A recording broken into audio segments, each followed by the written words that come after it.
നമസ്കാരം. ഇന്ന് നമുക്ക് വളരെ ഹെൽത്തി ആയിട്ടുള്ള ഒരു മഷിത്തണ്ട് തോരൻ ഉണ്ടാക്കാം. അതിനായിട്ട് ഞാൻ ഇത്രയും മഷിത്തണ്ട് എടുത്തു വെച്ചിട്ടുണ്ട്.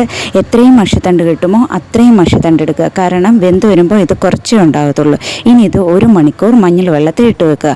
അതിനുശേഷം വെള്ളമെല്ലാം കളഞ്ഞിട്ട് നന്നായി ചെറുതായി അരിഞ്ഞെടുത്ത് വയ്ക്കുക. ഇനി നമുക്കൊരു ചീനിച്ചട്ടി വയ്ക്കാം. ചീനിച്ചട്ടി നന്നായി ചൂടായി വന്നു കഴിയുമ്പം അതിലേക്ക് 1 ടേബിൾ സ്പൂൺ വെളിച്ചെണ്ണ ഒഴിക്കുക. 1/4 ടീസ്പൂൺ കടുക് ഇടുക. കടുക് നന്നായി പൊട്ടി വരുമ്പം അതിലേക്ക് കറിവേപ്പില ഇട്ട് കൊടുക്കുക. ഇനി നമുക്ക് ഇതിലേക്ക് നമ്മൾ അരിഞ്ഞു വെച്ചിരിക്കുന്ന മഷിത്തണ്ട് ചേർത്ത് കൊടുക്കാം. ഇതിൽ നിന്ന് ഒരുപാട് വെള്ളം വരും, അതുകൊണ്ട് തന്നെ ഇത് അടച്ചു വെക്കേണ്ടതില്ല. ഇനി നമുക്ക് 1/2 ടീസ്പൂൺ ഉപ്പ് കൂടി ചേർത്ത് വയ്ക്കാം. ഇതിലെ വെള്ളമെല്ലാം ഇറങ്ങി നന്നായി വറ്റി വരണം. വറ്റി കഴിയുമ്പോൾ ഇതുപോലെ വരും. ഇനി നമുക്ക് ഇതിലേക്ക് ഒരു സബോള ചെറുതായി അരിഞ്ഞത് കൂടി ചേർത്ത് കൊടുക്കാം. അതിനുശേഷം നന്നായി ഒന്ന് മിക്സ് ചെയ്യുക. 1 മുറി തേങ്ങ, 3 വെളുത്തുള്ളി, 2 പച്ചമുളക്, 1 ചുമന്നുള്ളി, 1/2 ടീസ്പൂൺ ജീരകം, 1/2 ടീസ്പൂൺ മഞ്ഞൾപ്പൊടി, ഇത്രയും ചേർത്ത് ഒതുക്കി വെച്ചിട്ടുള്ളതാണിത്. ഇത് നമുക്ക് വെന്തിരിക്കുന്ന മഷിത്തണ്ടിലേക്ക് ചേർത്ത് കൊടുക്കാം. അതിനുശേഷം ഒന്ന് നന്നായി മിക്സ് ചെയ്യുക.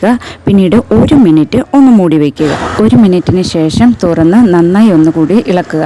നമ്മുടെ മഷിത്തണ്ട് തോരൻ ഇവിടെ റെഡിയായിരിക്കുകയാണ്. നിങ്ങളുടെ നാട്ടിലൊക്കെ മഷിത്തണ്ടിന് എന്താണ് പറയുന്നത്? ഒന്ന് കമൻറ്റ് ചെയ്യൂ.